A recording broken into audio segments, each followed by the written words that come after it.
Let's open our Bibles to the book of Nehemiah, please. Nehemiah chapter number 2. Nehemiah chapter 2. It was July the 12th when we began Nehemiah chapter 1, 6 weeks ago. So let me give us just a little bit of a brief review before proceeding to chapter 2 in our scripture reading tonight. Nehemiah was a Jewish layman living in Persia, about 800 miles from the city of Jerusalem. He's part of the exiles who grew up in Persia. But his heart was with God's people. One day, he asked his brother Hanani, who in fact was living in Jerusalem at the time, but had come to Persia for a brief visit. He asked him how things were in Jerusalem. The answer, of course, was not good. As we studied in chapter 1 together, words like trouble and shame and broken and destroyed. It not only described the city itself, but the state of the people. The people, God's people, the Jewish people. They were distressed. They were demoralized. They were on the verge of disappearing. Nehemiah, of course, became overwhelmed with it all. He was broken for the people, concerned about the glory of God in Jerusalem. So he began praying, and chapter 1 tells us he prayed and he wept and he mourned and he fasted for God's glory to be revived among God's people. And of course that burden began to spread into many people joining Nehemiah in a regular prayer meeting, a prayer meeting that went on for about 4 months, praying, asking God to forgive and restore and make his glory known in Jerusalem again. So the chapter 1, it closes with Nehemiah praying in such a way that he was willing to be part of the answer to his prayers. And so now we open up at chapter 2, and this corporate prayer meeting has been going on for 4 months, and we see how God begins to intervene. Nehemiah chapter 2 and verse 1, in the month of Nisan, in the 20th year of King Artaxerxes, when wine was before him, I took up the wine and gave it to the king. Now I had not been sad in his presence. And the king said to me, "Why is your face sad, seeing you are not sick? This is nothing but sadness of the heart." And then I was very much afraid. I said to the king, "Let the king live forever. Why should not my face be sad when the city, the place of my father's graves, lies in ruins, and its gates have been destroyed by fire?" And the king said to me, "What are you requesting?" So I prayed to the God of heaven. And I said to the king, "If it pleases the king, and if your servant has found favor in your sight, that you send me to Judah, to the city of my father's graves, that I may rebuild it." And the king said to me, with the queen sitting beside of him, "How long will you be gone, and will you return?" So it pleased the king to send me when I had given him a time. And I said to the king, "If it pleases the king, let letters be given me to the governors of the province beyond the river, that they may let me pass through until I come to Judah. And a letter to Asaph, the keeper of the king's forest, that he may give me timber to make beams for the gates of the fortress of the temple, and for the wall of the city, and for the house that I shall occupy." And the king granted me what I asked, for the good hand of my God was upon me. Then I came to the governors of the province beyond the river and gave them the king's letters. Now the king has sent with me officers of the army and horsemen. But when Sanballat the Horonite and Tobiah the Ammonite servant heard this, it displeased them greatly that someone had come to seek the welfare of the people of Israel. So I went to Jerusalem, was there 3 days. Then I arose in the night, I and a few men with me, and I told no one what my God had put into my heart to do for Jerusalem. There was no animal with me, but the one on which I rode. I went out by night by the valley gate to the dragon spring and to the dung gate, and I inspected the walls of Jerusalem that were broken down and its gates that had been destroyed by fire. Then I went on to the fountain gate and to the king's pool, but there was no room for the animal that was under me to pass. Then I went up in the night by the valley and inspected the wall, and I turned back and entered by the valley gate, and so returned. And the officials did not know where I had gone or what I was doing. And I had not yet told the Jews, the priests, the nobles, the officials, and the rest who were to do the work. Then I said to them, you see the trouble we are in, how Jerusalem lies in ruins with its gates burned. Come, let us build the wall of Jerusalem, that we may no longer suffer derision. And I told them of the hand of my God that had been upon me for good, and also of the words that the king had spoken to me. And they said, let us rise up and build. So they strengthened their hands for the good work. But when Sanballat the Horonite and Tobiah the Ammonite servant and Geshem the Arab heard of it, they jeered at us and despised us and said, what is this thing that you are doing? Are you rebelling against the king? Then I replied to them, the God of heaven will make us prosper, and we his servants will arise and build. But you have no portion or right or claim in Jerusalem. The subtitle of our message tonight is Leading with a God-Given Vision. Leading with a God-given vision. One of the helpful aspects of the book of Nehemiah is that it teaches us a great deal about godly leadership. Now, I know this is super obvious, but without leadership, nothing gets done properly. Leadership in every facet of life and through every generation of time is absolutely essential. Leadership in the world, leadership where we work, leadership in our homes, leadership in the church. Leadership is absolutely essential for excellence and success in God's kingdom purposes. But when we talk about leadership, we're not so much referring to leadership as just a position, but rather leadership as an influence. As an influence. That is what leadership is. Leadership is not just a position. Leadership is influence. In fact, when leadership is relegated to just a position, then one will see his role as simply a supervisor, or worse, an entitled dictator. But when it is understood as influence, then one's truest leadership will be fueled by their character, their principles, and of course, their godliness. And that's the kind of leaders we want to be. We don't want to be leaders who just aspire position. We want to be leaders who are focused in on godliness and character and principles so that by our influence, we can impact others for the cause of God's kingdom. Nehemiah was a true leader. In fact, what I want us to do tonight is look at 5 aspects of his leadership that strengthened his hand for the work God had put on his heart to do. That's the reference that we are given. They strengthened their hand for the work. And the reason why they strengthened their hand for this work is largely in part due to the leadership, the spiritual leadership that Nehemiah brought to the Jewish people. 5 aspects of leadership that I want you to note tonight. Number 1, his prayers were not an excuse for inactivity. His prayers were not an excuse for inactivity. And we've looked at his praying in chapter 1, and the timeline between chapters 1 and 2 is about 4 months. So, for 4 months, that tragic report he received from his brother Hanani has been heavy on his mind.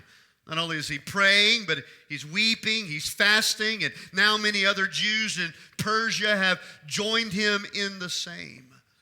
Now, for many of us, we often fall on 2 extremes.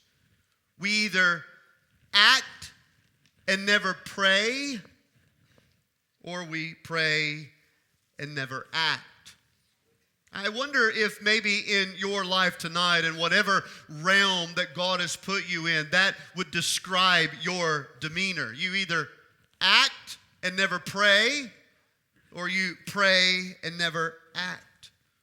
Remember, at the end of chapter 1, Nehemiah willingly made himself available to God to be part of the answer that they were all praying for. Look at it again in verse number 11 of chapter 1.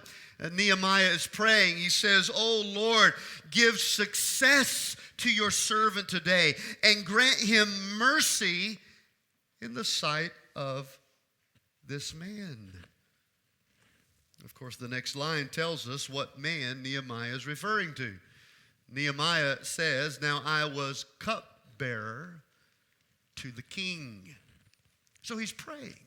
He's praying for God's glory to be restored, for the people to be revived, and he's willingly making himself available to be a part of the answer to his prayer.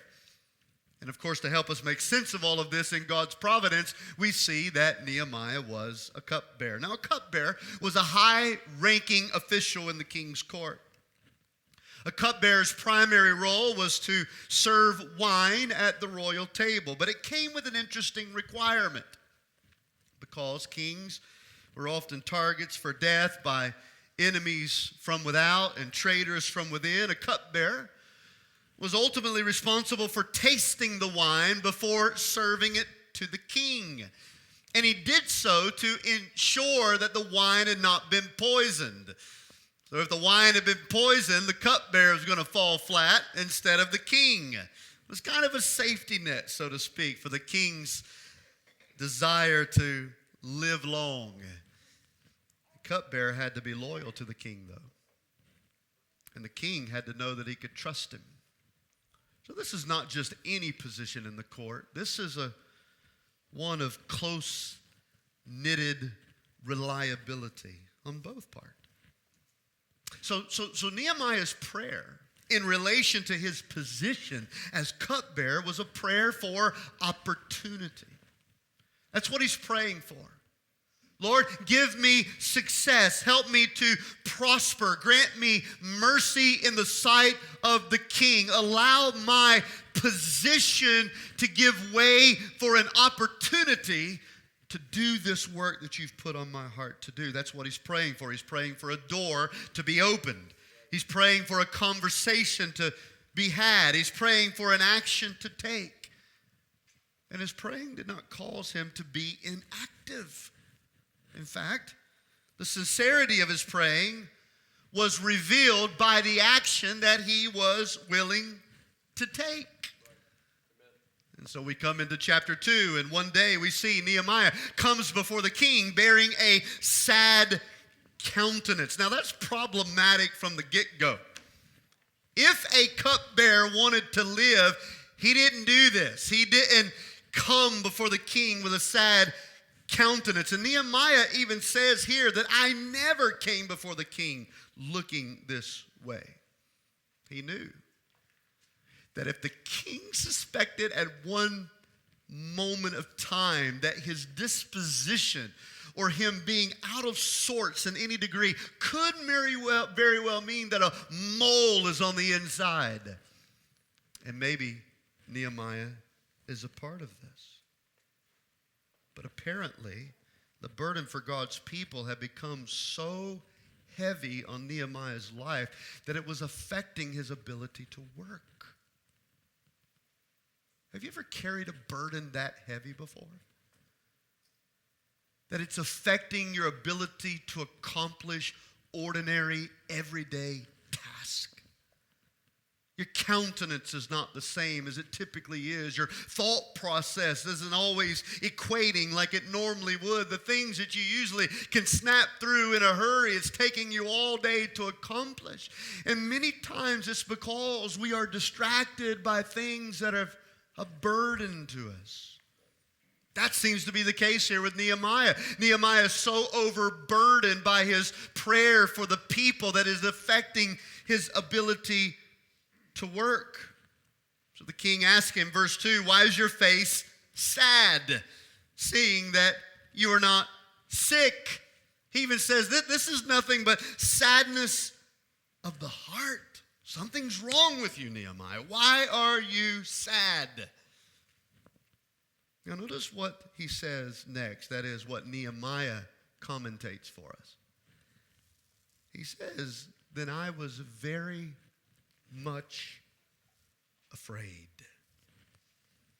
I, for one, appreciate the intentional inclusion of that phrase. I know some of us may think he shouldn't have been afraid because God was with him. God put this in his heart to do. Why is he so fearful? But I'm okay to admit to you that there is much, even in the work of the ministry, there is much that scares me. There is much that I fear. There's a lot that at times keeps me afraid. I think in this moment, Nehemiah, even though he knew God had put this in his heart, even though he was burdened for this, he was still afraid of how this could potentially go. The king wasn't on board. If the king didn't believe him, that could be the last day he lives. But Nehemiah, even in his fear, told the king why he was sad. He saw this as a divine opportunity. And that door continued to open up wider and wider. The king asked him, look at it in verse 4, what are you requesting then, Nehemiah? And Nehemiah said, look, the reason I'm sad, it's not you, king. Long live the king, all right? There's nothing wrong with the wine. Nobody's turned against you. It has nothing to do with you. It's my people. My people, the gates have been broken down. They're in derision. They're suffering. They're hurting. God's glory has been diminished. And so the king Artaxerxes says, what then are you asking? And once again we see Nehemiah praying. So I prayed, he says in verse 4, to the God of heaven. You see, Nehemiah was moments away from asking permission from the king to go help God's people in Jerusalem. But he also recognized that he served the king who is over all kings. And so this moment of prayer is just another character trait of Nehemiah's spiritual relationship with God. He's approaching the king for permission, but he's reminding himself that there is a king who is over this king. So he prays to the God of heaven. He's afraid, but he prays. He's scared, but he prays. He's fearful, but he cries out to God. He believed God could do great things, and so he asked the king to grant him permission to go to Jerusalem that he might revive the city. And verse 8 says the king granted him what he asked. And why? Because the good hand of my God was upon me. Now that's a very powerful phrase. The good hand of God was upon me. He's acknowledging that God sovereignly provided this opportunity and God was going to receive all the glory for it. I wonder tonight, are you truly committed to that which you pray for? I want to ask it again. Are you truly committed to that which you pray for? Are you tonight seeking to be used of God to see your own prayers answered? Wallace Ben said, most of us have had far more opportunities than we've had the courage to accept them. You see, Nehemiah's prayers were not an excuse for inactivity. He prayed, but he looked for opportunities. He prayed, but he let his requests be known to the king. He prayed, but he's also strategizing. If we are to lead with a God-given vision, we cannot allow our prayers to be an excuse for inactivity. I want to encourage you tonight. Look for and act upon the opportunities that God brings into your life. Pray and then act. Praying for a job? Go fill out job applications. Praying for God to help your finances? Then do some things in your finances that'll help make things work out for your own well-being. Praying for your health? Then go see a doctor. Prayer is never an excuse for not doing anything. That's Nehemiah. Secondly, the second thing that we see here about spiritual leadership with a God-given vision is that he carefully evaluated and examined the need. He carefully evaluated and examined the need. Let's skip over to verse 11. Verse 11, Nehemiah says, "So I went to Jerusalem." I went to Jerusalem. And the first thing we see him doing is resting. He rested for 3 days before he began his work. Did you notice that? So I went to Jerusalem for 3 days. Now, I, as much as anybody, want to be extremely careful that we're never reading into Scripture. That's called eisegesis, what we put into it. That's not how we interpret the Bible. We interpret the Bible through exegesis, to bring out of it, to bring out what's already there. So forgive me if you think I'm walking a very tight rope tonight. I don't intend to be that, because I do believe there's some proper exegesis to that. So I want to be careful, just to let you know where my heart is on this. But there's something here of significance that I want to draw your attention to. Scripture's giving no instruction. It's just simple information. Nehemiah rested for 3 days, then took action. He went to Jerusalem. He did nothing for 3 days. And then he took action. Now, I do not say this as one who has mastered it, but as one who continually needs to be reminded of it. Rest is necessary for usefulness. Rest is necessary for usefulness. Whether it was related to the burden he had been carrying for months, the long and overwhelming journey to get to Jerusalem, the possibility that it might have been a time of Sabbath when he arrived, or whatever the reason, whatever it was, Nehemiah rested before taking action. And I just want to encourage you, church family, tonight, that God has built in rest for our lives for a reason. Because when we go, and never come away, we have a tendency to make things a little bit worse in our lives. Can I just encourage you on what a counselor encouraged me on? When you're tired, don't make important decisions. When you're exhausted, don't start any new projects. Don't assess your spiritual condition, and don't assess someone else's spiritual condition. Rest your mind, rest your body, then get to work. Now, I feel like maybe I've gone a little too far on that, but I'm just setting up. That's my piece. That's what I feel like's happening here. He got to Jerusalem. It's been a long journey so far. He rested. He wanted to make sure he was thinking absolutely clearly before he went out and began to take action. That's what Nehemiah did. And the first thing after he rested was to carefully evaluate and examine the situation. He did it quietly. Verse 12 says, "I told no one what my God had put into my heart to do." He did it secretly. Verse 13 says, "I went out by night," that is, in the middle of the night, with just a few of his trusted men. Verse 16 says that no one knew what he was doing, not even the people that he was soon to call together and begin the work. He did it secretly, and he did it methodically. From verse 13 all the way through verse 15, he inspected, he evaluated, he planned the work. Instead of coming to the people and presenting just a problem, he's going to come to the people and present a solution to the problem. It's tremendous leadership, isn't it? Seeing the need and taking the lead.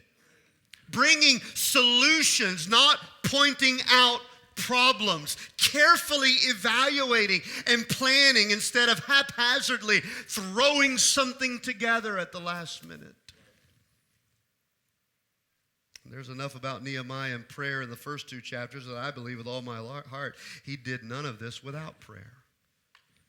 Seeking the wisdom of God for the work God had put in his heart to do. Listen to me, church family. Proper evaluation in every area of our life Proper evaluation and examination is necessary in leadership, especially in the work of God. We don't want to put a Band-Aid on our problems. We don't want to throw something together without counting the cost. Leading with a God-given vision requires careful evaluation, careful examination. This is a part of our discipleship.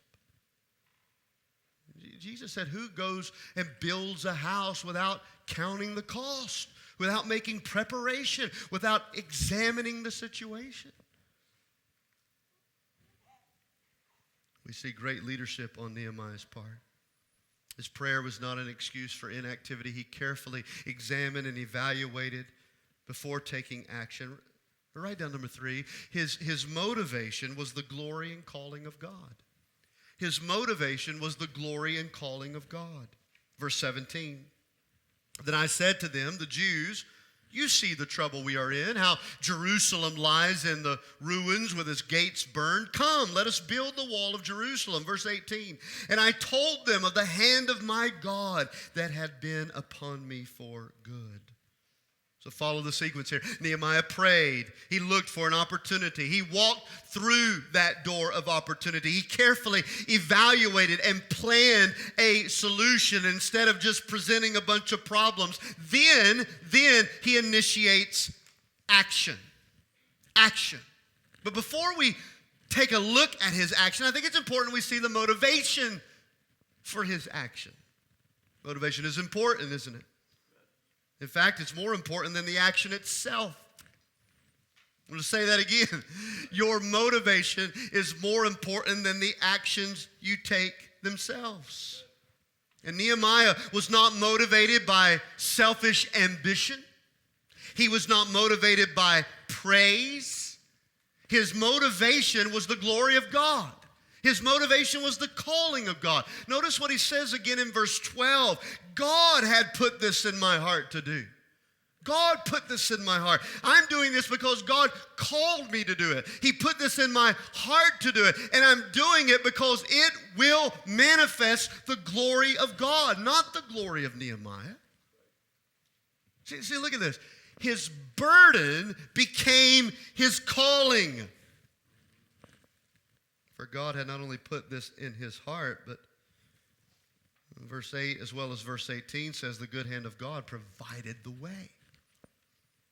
And in the end, everything he desired to accomplish in Jerusalem was for the purpose of restoring God's glory among God's people. I want to encourage you tonight, before you move forward with anything in front of you, be sure it is God who has put it in your heart to do. Be absolutely sure that it is not motivated by selfish ambition, that it's not motivated by pride or finances or conveniences or comforts or self-glory. Make sure it's something that God has put in your heart to do. And whatever you do, do it for the glory and the calling he has undeniably put on your life. If you do it for any other reason, you will eventually disconnect from it. His motivation was the glory and calling of God. Fourthly, he rallied the people to take action. He rallied the people to take action. Again, verse 17, come, let us build.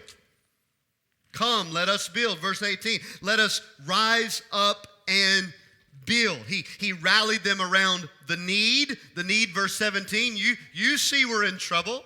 Things aren't well. Verse 1, it's described as trouble again. Shame, brokenness, despair. You see the trouble. He rallied them around the need. He rallied them around the vision. The vision, what's the vision? That we would no longer suffer derision, that the glory of God would return to us. He rallied them around a solution. And what was the solution? Verse 17, let us build. Let us build. That is the solution. Let us rise up and build. He rallied them around the glory of God. Verse 18, the hand of God is upon me for good. And he rallied them around the providence of God. He even throws in here to them just so that they know that God has paved the way for this. Verse 18, the king has spoken to me. You see everything he's doing, he's kind of getting them, he's getting them glued in on the need and the vision and the solution, the glory of God and the providence of God. God has made this possible. And because of all of this, let us together rise up and build. You see, the most important part of Nehemiah's work was that it was a God-given vision. That's the most important part of it. It was a God-given vision, and a good leader will rally his family. He'll rally God's people. He'll rally those whom he serves around the vision that God has given them to accomplish. Not our own dreams, but God's vision. He prayed. He looked for opportunity. He walked through those doors by faith. He made a plan, and then he mobilized the people to do the work. But none of this would have happened had the good hand of God not been on Nehemiah's life. Think about it. What started as a reviving of Nehemiah's heart has now spread to a reviving of the people around him. And that is why we see them together in verse 18, strengthening, not just Nehemiah, they strengthened their hands for the good work. Now this is where every fruitful work of God begins.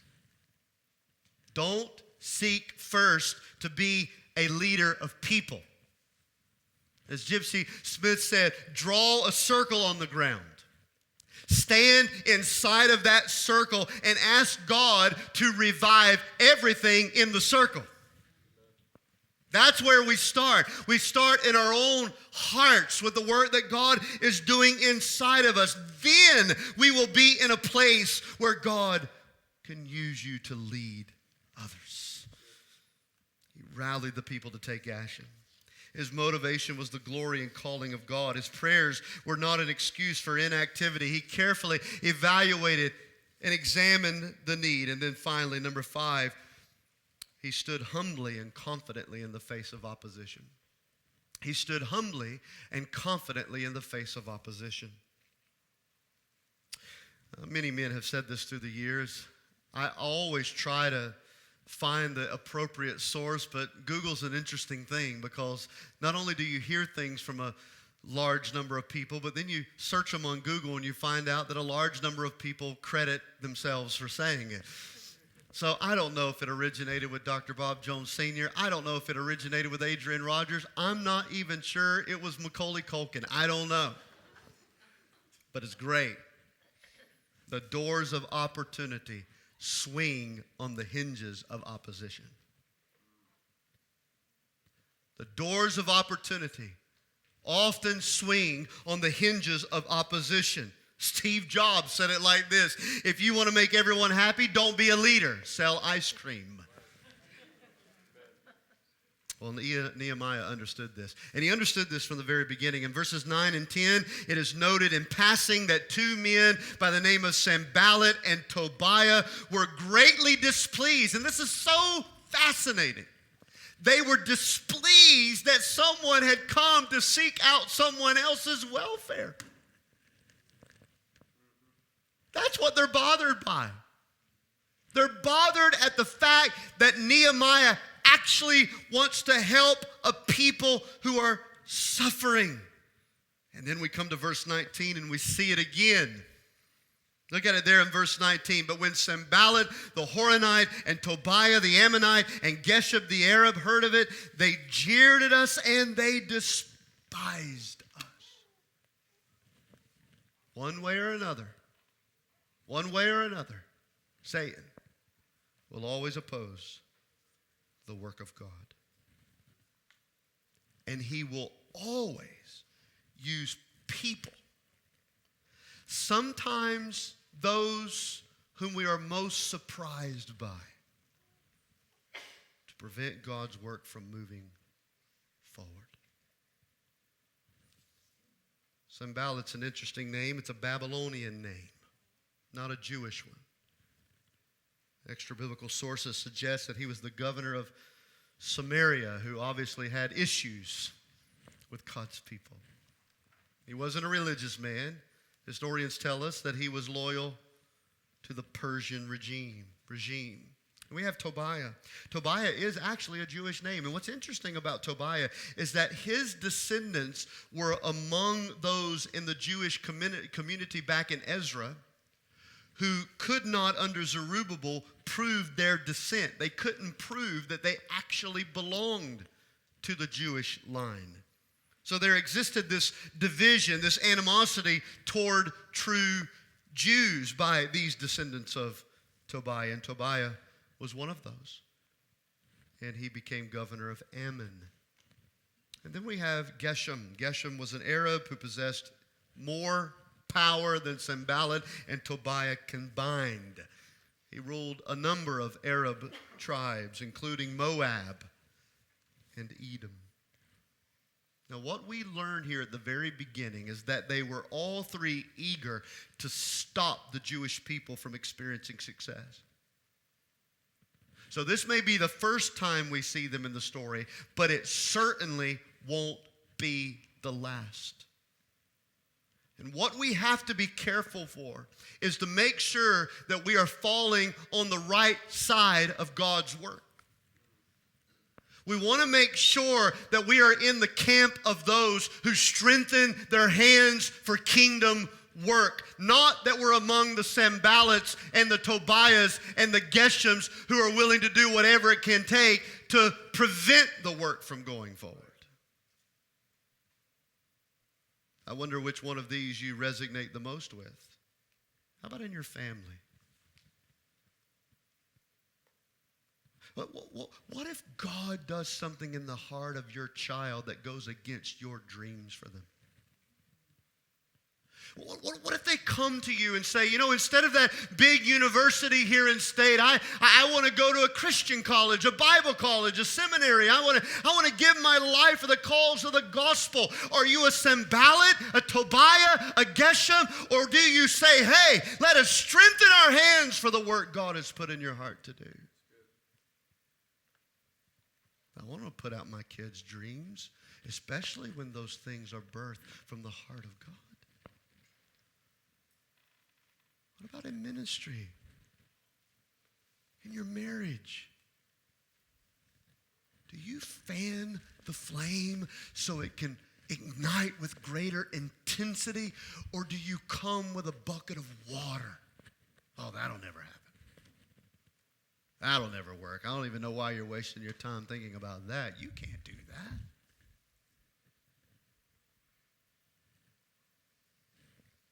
J.I. Packer said it like this. In local churches, any leader who pours cold water on visionaries as soon as they propose something new risk becoming a new Sanballat, Tobiah, or Geshem. But so it is in leadership. So it is in life. Anytime we set out to do anything for kingdom purposes, opposition inevitably will make its way into our lives. But notice Nehemiah's response to them, verse 20. We close here. He says, the God of heaven will make us prosper, and we, his servants, will arise and build. He remained humble. He remained confident as he kept his focus on the favor of God. You see, his humility was grounded in the reality that this was God's work, not his. God will make this thing prosper. God will do this. He's put it in my heart to do it. He's provided the way for it. I know God is going to bring this to pass. We should expect opposition. But with God's help, we yield that opposition to him, believing that it is ultimately his work, that we are his servants, that there will be disappointments, there will be hurts, there will be intense pressures. But we also believe he fights our battles for us. Well, this is the first mention of them, but we're going to see them again because that's how opposition works. It's hard to put that booger back in the ground. So what's God leading us to do here? God wants all of us to lead with a God-given vision. A God-given vision. And let that work start in us. Draw that circle. Step in that circle and say, God, do something here in this circle. And then let us commit ourselves to leading and influencing others for gospel kingdom purposes. God's going to use Nehemiah because Nehemiah was willing to be used by God. And that's all that he wants of you and I. Just to be used of God. And you don't have to be on the king's throne to do that. You can be a cupbearer, a layman, a career man or woman who just says, God, do in my heart a work that you have put in there for me to do. May God help us to lead in this capacity. Let's bow our heads together for prayer.